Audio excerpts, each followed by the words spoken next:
That's why Sri Maharaj says that we should not fall in such a trap. We have to be careful. And so a saint's true personality is internal. So, navamanyeta karhichit. Do not apply your intellect, because I am Sarvadeva. Sarvadeva Mayo means all the uncountable Indra and uncountable Brahma, Vishnu, Shankar, and all the Devis and Devtas, they reside within me. And they also reside within the saint as well. So do not apply your intellect. Do not judge him based on your limited mind and intellect. No, he is divine. All the gods and goddesses, they reside within him. Yes. And once a saint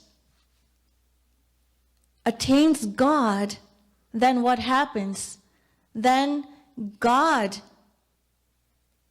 does everything for that saint. So all his activities and all of his actions and everything cease.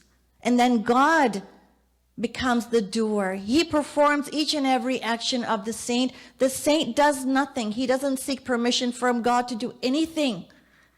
The saint does nothing. God does everything. He performs all acts of ignorance and all acts of omniscience. God does for the saint. In our case, because we are not God realized as individual souls in Maya, we perform our own actions, and also we are bound by the consequences of our own actions.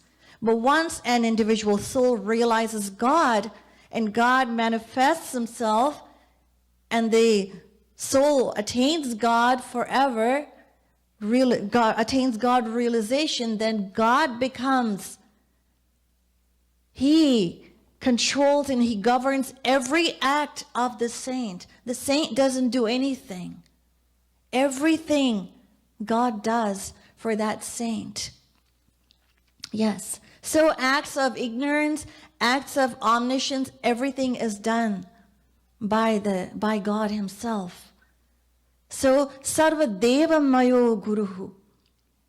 All the devatas, all the gods and goddesses, they reside within the personality of the Guru. And so Sri Maharaj tells us, just as during the descension of Sri Krishna was crying before Mother Yashoda, but he was also absorbed in his divine love. Same thing during the descension of Bhagwan Ram. His divine leelas depicted ignorance towards Sugriv and Ravan and on Vibhishan. And Vibhishan told Bhagwan Ram that you cannot kill Ravan because he has that pot of amrit or nectar is in his navel.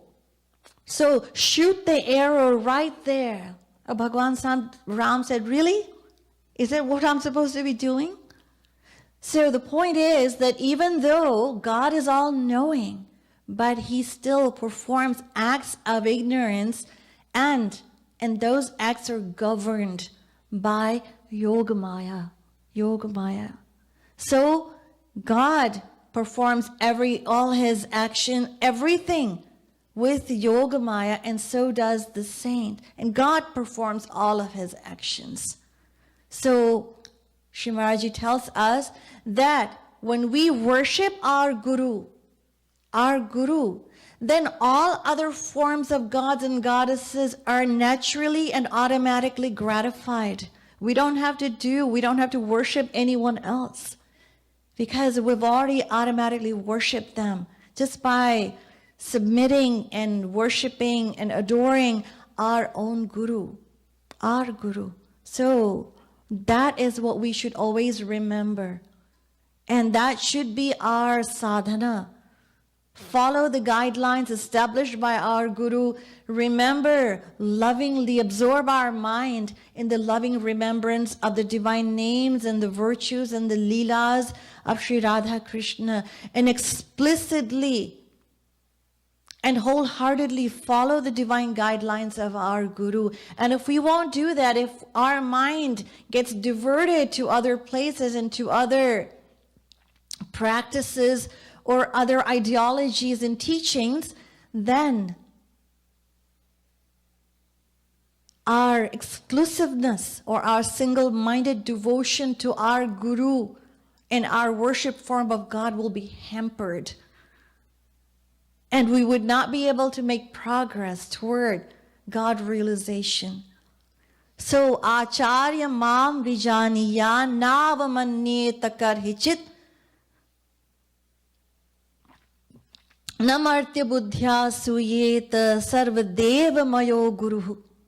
So, this is the inherent meaning of this divine verse, that God and Guru are one and the same, that we should not apply our material intellect in his actions, because all the forms of God and goddesses, they reside within the Guru.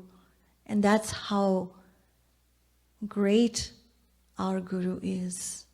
Shrimat Satguru Sarkar Ki, Ladli Lal Ki, Jai Jai Shri Radhe, Jai Jai Shri Radhe, Jai Jai Shri Radhe.